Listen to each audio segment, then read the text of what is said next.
Today we're going to do Max Lucado. I did actually have a couple different bookmarkers for my damn self. This is Hope, Pure and Simple. Opening up randomly to page 84 this time. This is like the fifth time I've tried to do this, so I'm a little irritated in my tech, but that's okay. 167, Christ has proven worthy. He has shown that he never fails. That's what makes God God. 168, it's time to let God's love cover all things in your life, all secrets, all hurts, all hours of evil, minutes of worry. 169, God lives in your heartbeat. He loves to hear your prayers. He died for your sin before he'd let you die in your sin. So he did. Literally it says that. So he did. Other book that I found on my bookshelf by Max Lucado as well. Fear not, for I am always with you. This is the Promise book. I am going to flip random. Page 142. The Lord himself will come down from heaven with a cloud command, with the voice of the archangel, and with the trumpet call of God. God will wipe away every tear from their eyes. There shall be no more death, nor sorrow, nor crying. There shall be no more pain, for the former things that have passed away. Christ heals the brokenhearted and binds up their wounds. That's Psalm 147, verse 3. Page 143. I love you. Right? 143. It's 8 altogether. An intriguing verse is found in 1 Thessalonians 4:16 in the NCV. The Lord himself will come down from heaven with a loud command. Have you ever wondered what the command will be? It will be the inaugural word of heaven. Word. Blah, blah. I like it. Have you ever wondered what the command will be? It will be the inaugural word of heaven. I could very well be wrong, but I think the command that puts an end to the pains of the earth and initiates the joys of heaven will be 2 words. No more. No more loneliness. No more tears, no more fears. No more death, no more sadness, no more crying, and no more pain. And the angels were silent.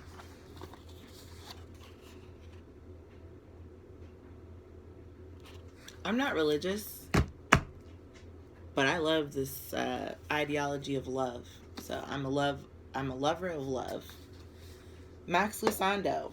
He chose the nails. What God did to win your heart.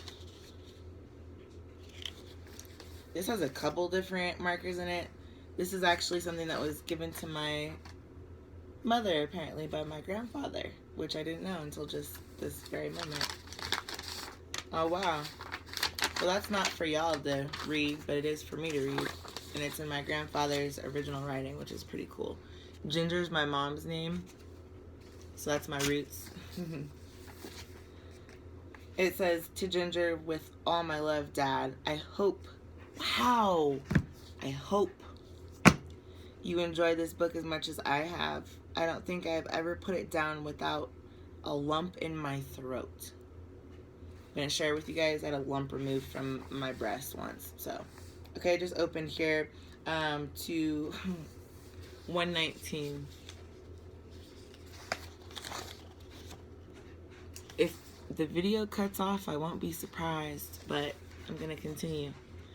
Yet, O Lord, you are our Father. We are the clay and you are the potter. We are the work of your hand. That's Isaiah 64:8 in the NRSV. This is Philippians 4:13 in NIV. I can do everything through him who gives me strength. So strength card in the tarot is Leo. You guys should probably look at your Vedic and your tropical. For me, I'm a triple Leo in Vedic and a triple Virgo in tropical. So very much applicable to whatever house you may have a Leo in. My son is also a Leo. So my first love was a Leo, and my first daughter, her father was a Leo. It says Psalm 31:7-8 NIV. I will be glad and rejoice in your love, for you saw my affliction and knew the anguish of my soul. You have not handed me over to the enemy, but have set my feet in a spacious place. That's really amazing. This is profound, honestly. And the God of all grace, who called you to his eternal glory in Christ after you've suffered a little while, will himself restore you and make you strong, firm, and steadfast. That's 1 Peter 5, verse 10 in the NIV. I do just want to read some more, because I kind of feel like it's profound. We're only at 5 minutes anyway. What do you say we have a chat about grave cloths? Sound like fun? Sound like a cheery topic? Hardly. Make a list of depressing subjects and burial garments, and somewhere between IRS audits and long-term dental care. No one likes grave cloths. No one discusses grave cloths. Have you ever spiced up dinner table chat with the question, what are you planning to wear in your casket? Have you ever seen a store specializing in burial garments? I don't know if you guys have ever looked up Loosh. It's Loosh. But if you've seen Monsters, Inc., you probably have a good idea of what it's all about. If there is one, I have an advertising slogan to suggest. Clothes to die for. Most folks don't discuss grave cloths. The Apostle John, however, was an exception. Ask him and he'll tell you how he came to see burial garments as a symbol of triumph. He didn't always see them that way. A tangible reminder of the death of his friend Jesus. They used to seem like a symbology of tragedy, but on the first Easter Sunday, God took clothing of death and made it a symbol of life. Could he do the same for you? We all face tragedy. What's more, we've all received the symbols of tragedy. Yours might be a telegram from the War Department, an ID bracelet from the hospital, a scar. Juggling bra, a scar, or a court subpoena. We don't like these symbols, nor do we want these symbols. Like wrecked cars in a junkyard, they clutter up our hearts with memories of bad days. Could God use such things for something good? How far can we go with verses like this one? In everything, God works for the good of those who love him. That's Romans 8:28, by the way. Does everything include tumors and tests and tempers and terminations? God would answer yes. John would tell you that God can turn any tragedy into a triumph, if only you will wait and watch. To prove his point, he will tell you about one Friday in particular, like last Friday or next Friday. It's all the same. Timelines are not necessarily always horizontal. Sometimes they are vertical. So if you're going to be the raising of the Jed, if you will, or the dead, the Book of Isis, read Daniel Hoffman. To prove his point, he would tell you about one Friday in particular. Later, Joseph from Arimathea, it's Arim, A-R-I-M, Athea, A-T-H-E-A. Ask Pilate if he could take the body of Jesus. Well, I did work for a company once that was a photography company. Katie Tartikoff. She took family pictures of generational wealth. This is what this reminds me of. Very much Pilates of the soul, or getting between the bones of the situation to resolve conflict, overcome fear. Pilates gave his permission, so Joseph came and took Jesus' body away. Nicodemus, who earlier had come to Jesus at night, and that's interesting because tobacco is to go back to. Nicodemus, who earlier had come to Jesus at night, went with Joseph. He brought about 75 pounds of myrrh and aloes. These two men took Jesus' body and wrapped it with the spices of pieces of linen cloth, which is how they bury the dead. This is John 19:38 through 40.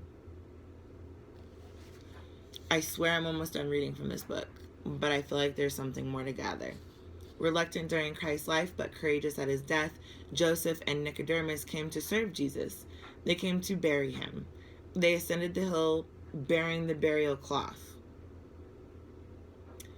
Pilate had given his permission. Joseph of Arimathea had given a tomb. Nicodemus had brought the spices and linens. So I think it's interesting to think about spices and linens with tobacco, because tobacco is rolled into a paper. So are mummies. Mummification in Egyptian spirituality and shamanism was a very significant rite of passage, and especially for kings and queens of the land. And so I think that's very significant to realize. I'm going to pull from The Spirit of Shamanism. This is by Roger N. Walsh, MD and PhD. This says, with fond memories of our time and work together, and all best wishes, Roger. So I guess kind of Cruella de Vil-ish. Especially because they were talking about branding and not fearing what God has to offer. I open to page 92.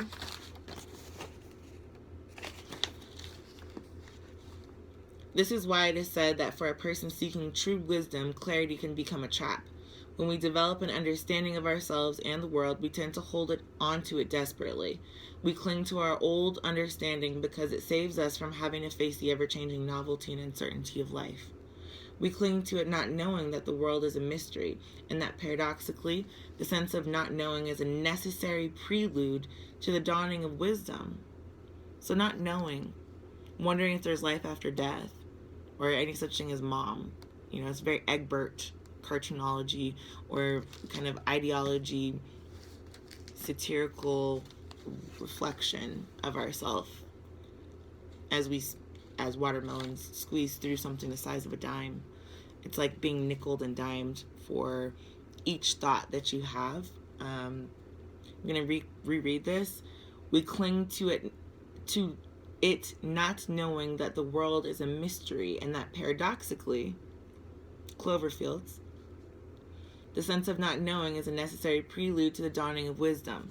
Strawberry Fields, For clarity dispels fear, but also blinds, and the person who holds fast to it will no longer learn. There's a little footnote here, number 31. Says, spirit is constantly striving for release from its entrapment in routine or conventional mental structures. Spiritual work is the attempt to liberate this dynamic energy, which must break free of its suffocation in old forms. So, Jay Holiday, suffocate. I don't know why that went through my head. During a person's developmental process, if this work of releasing spirit becomes interpretive, but is not undertaken voluntarily with knowledge of the goal and with considerable effort, then the psyche is apt to take over and overwhelm the conscious personality. The individuating psyche abhors status as nature abhors a vacuum.